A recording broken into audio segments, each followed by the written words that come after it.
Hello. Today I just want to talk to you a little bit about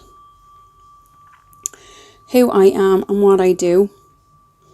So I'm Sarah and I create content and I write a lot, especially poetry. But I also write short stories and journals. I find for me any kind of art is therapeutic. Sometimes it gets to a point where writing is not helping me anymore and then I draw or I paint. I'd like to do more of that type of thing, but life is busy. So I want to talk to you about how art can help you. For example,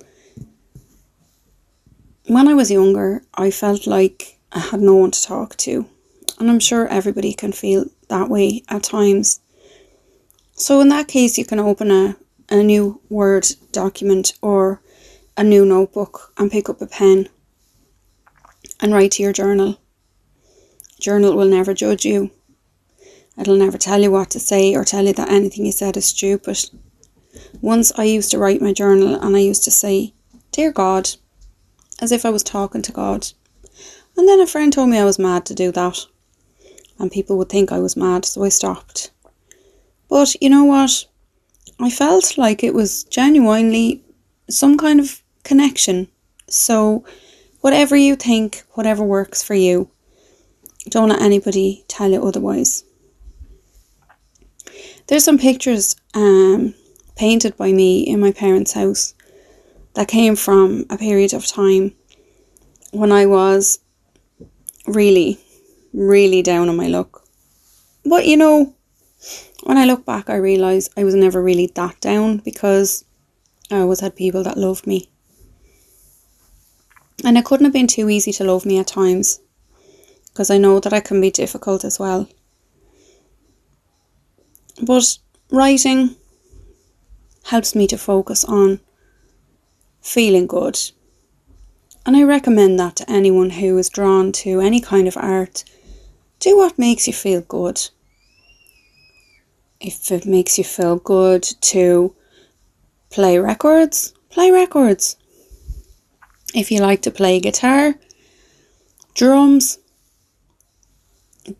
the fiddle, I think the key word is play. In the last few years, we've got very focused on work. And then it's kind of like work is the opposite to play. And we need to feel like there's some balance. I also like to play with my cats. And they love to play ball. So if your idea of something that makes you feel good is to play football, play football. Play cat ball if you want. Watch football. Scream at the television. Sometimes I do yoga as well. And I love to chant really loudly. And I send all the vibrations out to fill my whole building and all the neighbourhood. I love to feel like what I'm doing for myself is helpful to the world outside me as well. But it always begins with you inside. It's the inside that counts, as they say. So think about that while we're taking a couple of breaths together now. And we'll just allow our mind to go free. We're not going to try and control our thoughts now at all. We're going to let the thoughts sort of sail by like they were clouds on a windy sky. And I can hear the wind behind me now. It's going to get stronger tonight. I'd say I'll be listening to it tonight when I wake up, if I wake up. So, with me now, take a breath.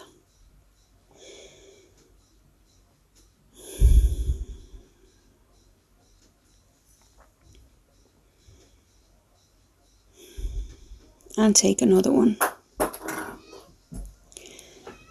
And bear in mind, life is full of distractions. So I read a meme the other day and it was very nice. It said, if you can't meditate for 20 minutes, take a sip, take a breath before you take every sip of coffee in the morning instead. Some very hardworking parents I know have gone to the bathroom and closed the door, and that's their meditation time. You do what works for you. And let your play be your meditation as well. Or both, if you have the luxury of that kind of time. Do what works for you. I can hear my cats playing with the Christmas decorations I just put up. I can hear all kinds of distractions. But I'm choosing to stay here and stay focused on my breath for another moment.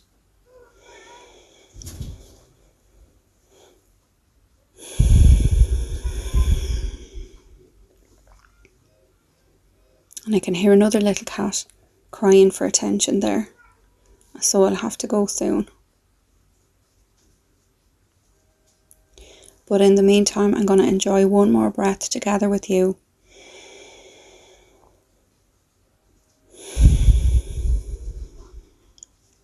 And in that space of time, the little cat stopped crying, so we can continue for another moment.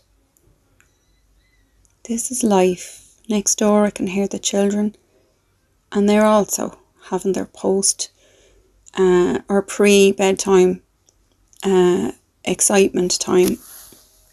The hyper time, I call it. So whoever you have in your home, whether it's children or cats or dogs or family of other denominations, try to carve out a sneaky little 5 minutes for yourself. And if all you can do is take a deep breath and release it as your head is nodding off on the pillow, then that's just as good.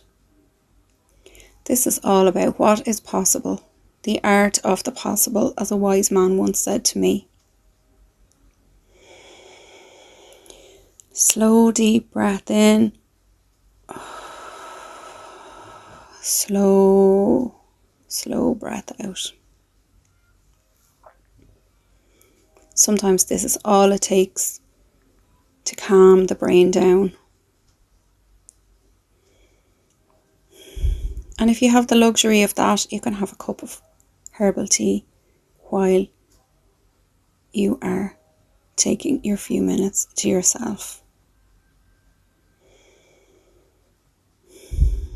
Another good time is when you notice that you've been scrolling aimlessly on your phone and you're starting to feel a bit stressed. Then you just go, okay, I notice that now. Breathe in. And breathe out. So look, thank you for joining me again. I hope you enjoyed this little moment together with me and my cats and my neighbours' kids and our breaths. I look forward to joining you again soon.